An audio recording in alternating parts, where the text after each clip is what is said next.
Alors qu'Ebola frappe durement l'Afrique, des essais cliniques sont en cours en Sierra Leone pour trouver un nouveau vaccin.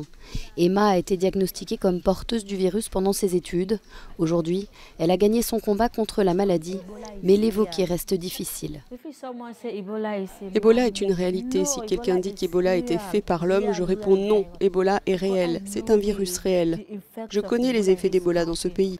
Je sais combien de personnes Ebola a détruites sous mes yeux. Ici, au cœur de la pire crise d'Ebola, des survivants comme Emma, des volontaires, des scientifiques et le personnel médical unissent leurs forces pour développer un vaccin.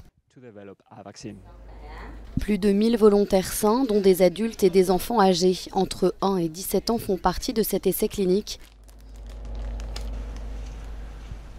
Nombre de médecins qui travaillent sur ces essais étaient eux-mêmes sur le terrain pendant l'épidémie. C'est une expérience horrible de voir un collègue traité comme une victime d'Ebola.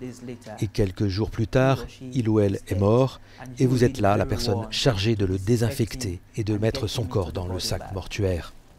Des échantillons sanguins provenant de volontaires sont analysés dans les laboratoires. Ici, la région n'est pas en lien avec le réseau national, donc les chercheurs doivent utiliser des générateurs pour alimenter leur équipement high-tech.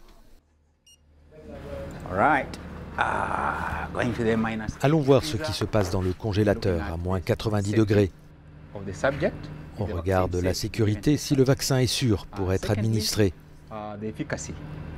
Ensuite, on regarde son efficacité, si le vaccin est efficace, s'il peut être actif et éviter la maladie.